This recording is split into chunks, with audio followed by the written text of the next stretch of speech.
Good news, Hyderabad ORR కి అతి చేరువలో విల్లాస్ APR ప్రాజెక్ట్స్. ప్రేక్షకులకు నమస్కారం.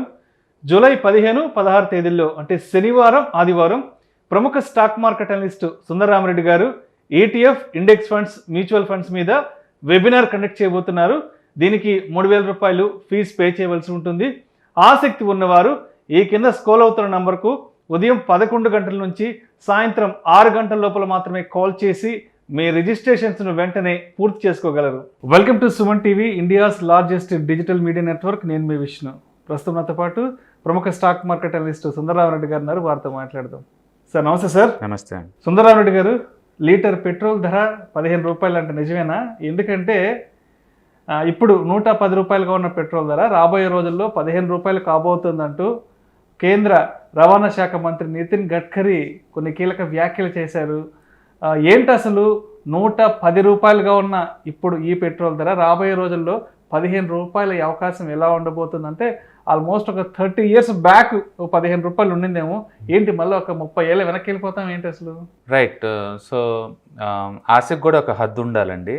అండ్ 15 రూపాయలకి పెట్రోల్ దొరికే ఛాన్స్ ఉంది, ప్రాబిలిటీ అని చెప్పేసి ఆయన ఆశావాదాన్ని వ్యక్తం చేశాడు తప్ప ఆయన చెప్పిన ప్రకారం ఏంటంటే ఇథనాల్ బ్లెండింగ్ కనుక 60% రేంజ్ పట్టుకొస్తే, అంటే ఎలక్ట్రిసిటీ ద్వారా నడిచే వెహికల్స్ కనుక 40%కి వస్తే అప్పుడు మనకు పెట్రోల్ కూడా 15 రూపీస్కి వచ్చే ఛాన్స్ ఉందని చెప్పాడు. అంటే ఇథనాల్తో నడిచే వెహికల్స్ 60% రావాలి రోడ్ల మీదకి, అంటే ఎలక్ట్రిసిటీ తోటి నడిచే వెహికల్స్ 40% రావాలి. వస్తే అప్పుడు పెట్రోల్తో నడిచే వెహికల్స్ ఆటోమేటిక్గా తగ్గిపోద్ది, కాబట్టి అప్పుడు తక్కువ రేటుకే ఇవ్వచ్చు మేము అని చెప్పేసి ఆయన ఆశాభావం వ్యక్తం చేశాడు. అంతే తప్ప 15 రూపాయలకి పెట్రోల్ వచ్చిందని కాదండి. ఎందుకంటే కరెంట్ ప్రైసే 34 రూపీస్ బేస్ ప్రైస్. దాన్ని వాళ్ళు స్టేట్ గవర్నమెంట్ వాళ్ళు, సెంట్రల్ గవర్నమెంట్ వాళ్ళు మీరు తగ్గించింది అనుకుంటా ఎవరు తగ్గించకుండా దానికి 150% ట్యాక్స్లు యాడ్ చేసుకొని మనకి 110కి అమ్ముతున్నారు. 110-112. యా, దాని ఒరిజినల్ ప్రైస్ 34 రూపీస్ అండి ఇంటర్నేషనల్ మార్కెట్లో. అంటే ఉన్నదానికే ఇంత ట్యాక్స్లు వేసుకొని మరి వాళ్ళు అమ్ముతున్నప్పుడు రేపు పొద్దున తగ్గించి అమ్ముతారని మనం ఎలా అనుకుంటామండి? ఇంపాసిబుల్. యాక్చువల్గా పెట్రోల్ ప్రైస్ ఎంత పెరిగితే స్టేట్ గవర్నమెంట్ అంత హ్యాపీ ఫీల్ అవుద్ది, సెంట్రల్ గవర్నమెంట్ అంత హ్యాపీ ఫీల్ అవుద్ది. వాళ్ళన్నీ రాజకీయ నాయకులు అందరూ రాబంధులే అండి, వాళ్ళ బంధువులేం కాదు. అప్పుడప్పుడు మనకు నచ్చిన స్కీమ్స్ వచ్చినప్పుడు వాళ్ళ బంధువులా కనపడతారు, కానీ వాళ్ళ పక్క రాబంధుల టైప్. వాళ్ళు జ్యూస్ పిండినట్టు పిండుతారు. ఒక జల కనుక రక్తాన్ని పిండినట్టు పొలిటికల్ లీడర్లు ఎవరైనా వచ్చినా, ఎవరు సెంట్రల్ పదవులు వచ్చినా సరే, స్టేట్ గవర్నమెంట్ పదవులు వచ్చినా సరే జ్యూస్ పిండినట్టు పిండుతారు జనాల దగ్గర నుంచి. రూపాయి కూడా తగ్గించేది ఉండదండి. అందుకని 15 రూపాయలు వస్తుంది అని అంటాం అనేది అది ఒక పెద్ద భ్రమ. ఎందుకంటే కరెంట్ మార్కెట్, లైవ్ మార్కెట్ ప్రైస్లో 34 రూపీస్ ఉన్న దాన్ని నిజంగా మీరు 15 రూపాయలకి ఎత్తానంటే ఎవరు అడ్డుకుంటారండి? రావద్దని అడ్డుకుంటారు ఎవరన్నా? పోనీ 34కి ఇచ్చినా సరే ఎవరైనా అడ్డుకుంటారా? అందుకని వరల్డ్ మార్కెట్ పెరుగుతుంది, రేట్లు మేము పెంచామంటున్నారు తప్ప వరల్డ్ మార్కెట్లో నువ్వు కొనే రేటు 34 అయినప్పుడు నువ్వు 110 దగ్గర ఎందుకు అమ్మాలి? మాకు ఎవరు అడగరండి. కొన్ని విషయాలు పబ్లిక్ ఎవరు డిస్కస్ చేయరు. వాళ్ళు ఎప్పుడు అంటారు మీకోసం మా జీవితాల అంకితాలు, మీకోసం మేము సేవలు చేస్తాము, మీకోసం మేము తప్పిస్తున్నాము, ఈ సినిమా డైలాగ్ చెప్తా ఉంటారు. మా తరతరాలుగా మీ సేవల్లోనే ఉన్నాము, అంకితం చేస్తూనే ఉంటారు. ఈ జనం కూడా తప్పుడు బాగా కొడుతుంటారు. వీళ్ళని అడగరు, మరి మా కోసం తప్పిస్తున్నప్పుడు నీకు 34 రూపాయలకి పెట్రోల్ వస్తున్నప్పుడు మాకెందుకు ఎవరు అని వీడికి క్వశ్చన్ చేయరు. వాళ్ళు అంటారు. ఇది ఒక పెద్ద టైంపాస్ అఫైర్ అండి ఇది. కాకపోతే ఆయన లేవనెత్తిన పాయింట్లో ఒకటైతే నిజం ఉంది. 16 లక్షల కోట్లు ఇంపోర్ట్ బిల్ అండి అది. ఈ ఆయిల్ ఇంపోర్ట్ బిల్లు 16 లక్షల కోట్లు. అంటే ఊహించుకోండి, మనం ఇండియా ప్రపంచంలో 4th బిగ్గెస్ట్ మెడిసిన్ ఎక్స్పోర్ట్ అండి. అంటే మనం మెడిసిన్స్ని బయటికి ఎక్స్పోర్ట్ చేసే మొత్తం జస్ట్ 4 లక్షల కోట్లే అండి. అంటే మనం ఎక్స్పోర్ట్ చేసే మెడిసిన్తో పోల్చుకుంటే ఆ ఆయిల్ ఇంపోర్ట్ బిల్ ఎంత ఉందో చూసుకోండి, ఆల్మోస్ట్ 16 లక్షల కోట్లు. ఆ బిల్లుని ఎలా తగ్గించాలా అని చెప్పేసి సెంట్రల్ గవర్నమెంట్ అటు ఇటు చేస్తుంది. వాళ్ళ ఉద్దేశం ఏంటంటే తగ్గితే ఈ డబ్బులు మొత్తం ఇథనాల్ మ్యానుఫ్యాక్చరింగ్ చేసే రైతులకు వచ్చిద్దని వాళ్ళ ఉద్దేశం. అదే ఇంకొక మాట కూడా అన్నారు, రాబోయే రోజుల్లో రైతు అన్నదాతే కాదు ఇథనాల్ దాత కూడా కాబోతున్నారు. రైతులు పండించిన పంటతో ఇథనాల్ తయారు చేస్తున్నట్టు కొన్ని వ్యాఖ్యలు చేయడం జరిగింది. బట్ గుర్తుపెట్టుకోండి, ఒక ఇథనాల్ 1 లీటర్ తయారు చేయడానికి 2,400 లీటర్లు వాటర్ అవసరం అండి. 2,400 వాటర్ అవసరం. అది మామూలు వాటర్ కాదండి. కొన్ని దేశాల్లో చెరుకుని అసలు బ్యాన్ చేశారు కూడా, ఎక్కువ వాటర్ తాగుతుందని. ఉండడానికే వాటర్ మనకు సాల్టం లేదు, ఇంకా ఈ పంటకి ఎందుకని చెప్పి చాలా దేశాల్లో దీన్ని పండించరు, చెరుకుని పండించరు. ఇథనాల్ కావాలంటే ఫుడ్ గ్రైన్స్ వేస్టేజ్ నుంచి తయారు చేస్తారండి. అందుకని నిజంగా ఇథనాలు అంత కాస్ట్ ఎఫిషియన్సీ అంటే ఖచ్చితంగా కాదండి. ఎందుకంటే 2400 లీటర్స్ ప్రొడ్యూస్ చేస్తే 1 లీటర్ ఇథనాల్ తయారవుద్ది. అంటే ఇంత వాటర్ ఎక్కడి నుంచి వచ్చిందండి ఇండియాకి? అందుకని వాటర్ ఇప్పుడు ఏదో ఉంది కదా, వర్షాలు పడతాయి కదా అని చెప్పేసి మనం ఇథనాల్ వస్తుంది అనుకుంటాం. కానీ ఇథనాల్ అనేది జస్ట్ బై ప్రొడక్ట్ అండి, అది కోర్ ప్రొడక్ట్ కాదు, జస్ట్ అంతే. అది ఇప్పటికి ఇథనాల్ 20% బ్లెండింగ్ చేస్తున్నారు కదా, ఏం తగ్గించారండి? మనీ ఏం తగ్గించారండి? ఇంటర్నేషనల్ మార్కెట్లో $130 బెరల్స్ దగ్గర నుంచి, ఒక బెరల్ 130 దగ్గర నుంచి ఇప్పుడు 70 నడుస్తుంది. రూపాయి కూడా తగ్గించలేదు కదా. ఇప్పుడు తగ్గించిన వాళ్ళు రేపొద్దున ఎలక్ట్రిసిటీ వెహికల్స్ రోడ్డు మీదకి వస్తున్నా, లేదా ఇథనాల్ బ్లెండింగ్ 60% పెంచినా అది తగ్గిస్తారని మనం అనుకోవడానికి లేదండి. అందుకని 15 రూపీస్కి వచ్చిందని అనుకోను, వాళ్ళు ఏదో అంటున్నా సరే. ఒక్కొక్కసారి అంతే బుర్ర తక్కువ ఉంటుంది పొలిటికల్ లీడర్ కంటే. ఇది ఒక లాజిక్ ఎగ్జాంపుల్ అండి.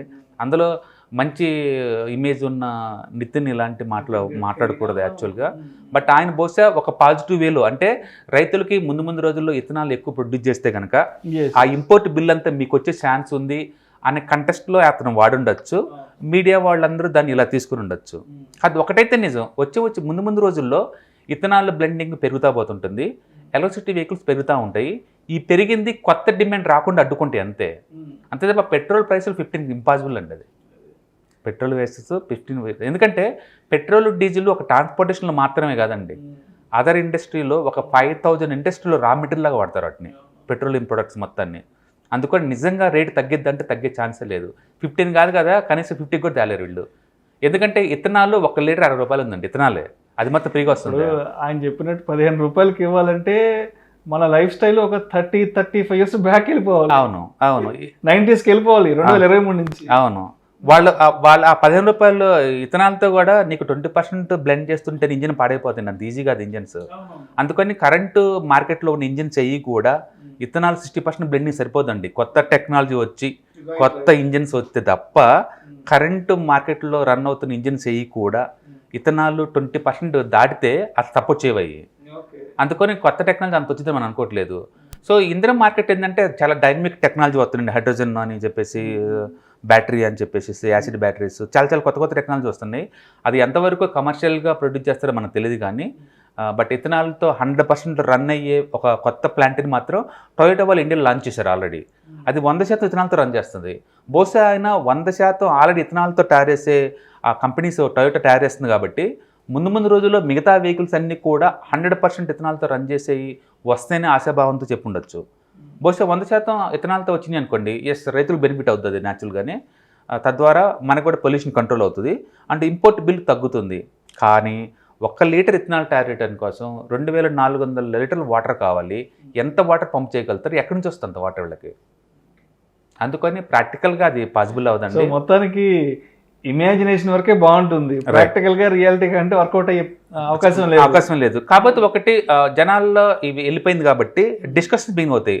ఓ మై గాడ్ 16 లక్షల కోట్లు ఇంపోర్ట్ బిల్లు దీనికోసం కడుతున్నారంట మనోళ్ళు, బయటకు పోతుంది అనవసరం 16 లక్షల కోట్లు. రెండోది ఇథనాల్లో బ్లెండింగ్ చేయటం వల్ల మార్కెట్కి లాభం అంట అనే విషయం అర్థమవుద్ది. ఎలక్ట్రిసిటీ పెరగడం వల్ల ఇంపోర్ట్ బిల్ తగ్గే ఛాన్స్ ఉందని అర్థమవుతుంది.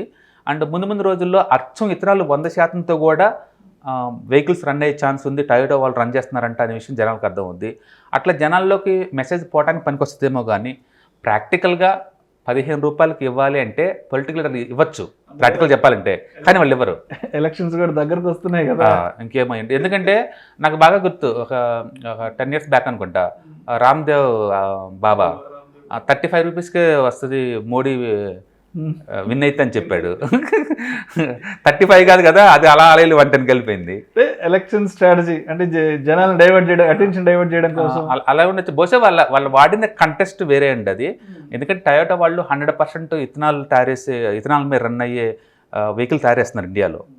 బహుశా మిగతా రైతులందరూ ఇలా ఇథనాల్ ప్రొడ్యూస్ చేస్తే కంపెనీస్ మొత్తం ఇథనాల్ ప్లస్ ఎలక్ట్రిసిటీ కనుక వాడితే చివరికి పెట్రోల్ డీజిల్ ఎవరు వాడే వాళ్ళు ఉండరు కాబట్టి అప్పుడు మీకు 15 రూపాయలకి వచ్చిద్ది అని ఆయన ఉద్దేశం, అంతే తప్ప 15 రూపాయలకి ఇండియాలో నైట్ కాదు కదా, పగులు నిద్రపోయినా సరే అలాంటి కళ్ళ మనం కలలేమండి. నైట్ కాదు, డే డ్రీమ్ కూడా మనం చేయలేము. ఎందుకంటే సెంట్రల్ గవర్నమెంట్, స్టేట్ గవర్నమెంట్ ఆ డబ్బులు బాగా అలవాటు పడ్డాయి. ఒక బీపీ పేషెంట్కి బీపీ టాబ్లెట్లు, షుగర్ పేషెంట్ షుగర్ టాబ్లెట్లు, ఈ పొలిటికల్ లీడర్లు ఈ పెట్రోల్ వచ్చే డబ్బులకి వ్యాట్ మీద బాగా అలవాటు పడ్డారు. ఊహించుకోండి, 34 రూపీస్ ప్రొడక్ట్ని వీళ్ళు 110కి మార్కెట్లో అమ్ముతున్నా జనాలు ఎవ్వరూ క్వశ్చించటం లేదు అంటే ఊహించుకోండి. అంటే వీళ్ళు ఇన్కమ్ బాగా అలవాటు పడ్డారు, పెట్రోల్ డీజిల్కి వచ్చి ఇన్కమ్ బాగా అలవాటు పడ్డారు. వాటిని తగ్గించే ఛాన్సే లేదండి, రూపాయి కూడా తగ్గించరు. మిగతా మొత్తం జీఎస్టీ కింద వచ్చినప్పుడు దీన్ని ఎందుకు తయారు జీఎస్టీకి? నువ్వు తీసినా వాళ్ళు తనుకుంటారు తప్ప ఎవరు తేటలేదు. పబ్లిక్ కూడా అడగరండి, అలవాటు పడ్డారు. పబ్లిక్ కూడా బాగా అలవాటు పడ్డారు. అందరూ తెలుసు 34 రూపీస్ ఇంటర్నేషనల్ మార్కెట్లో నడుతున్న విషయం తెలుసు వీళ్ళకి. వీళ్ళు కొన్న రేటు 34, మనకెందుకు 110 అనే ఎవరు క్వశ్చించరండి. అది కొంచెం అన్నీ అంటే వీళ్ళు ఇంట్లోనేమో పులులు వీధులకు వచ్చి పిల్లలు తయారయ్యారు. వీళ్ళు మనం అంతే ఉన్నాం, వాళ్ళంతే ఉన్నారు. కాబట్టి తగ్గే ఛాన్సే లేదు. అందుకని 15 రూపాయలు కాదు కదా, ₹1 కూడా తగ్గించారు వాళ్ళు. ఈవెన్ ఇంటర్నేషనల్ మార్కెట్లో పెట్రోల్ ప్రైసెస్ ఈవెన్ $20 వచ్చినా సరే ఇండియాలో ఇంకా పెరగడమే తప్ప తగ్గటాలు ఉండవండి. ఈ గవర్నమెంట్కి తగ్గించే ఉద్దేశం లేదు, ఏ గవర్నమెంట్ తగ్గించే ఉద్దేశం లేదు. Thank you so much Sundara Reddy గారు. భవిష్యత్తులో పెట్రోల్ ధర ₹15 అవుతుందా కాదా అనే వార్తకు సంబంధించిన మీ విశ్లేషణను ప్రేక్షకులకి చాలా డీటెయిల్డ్గా సూటిగా తెలియజేయగలిగారు. Thank you so much. ఏదేమైనా తగ్గించిన తగ్గిపోయినా ₹15 పెట్రోల్ అంటే అదొక అద్భుతమైన, అదొక ఇమాజినేషన్, అదొక అద్భుతమైన అనుభూతి అండి. Right, thank you sir.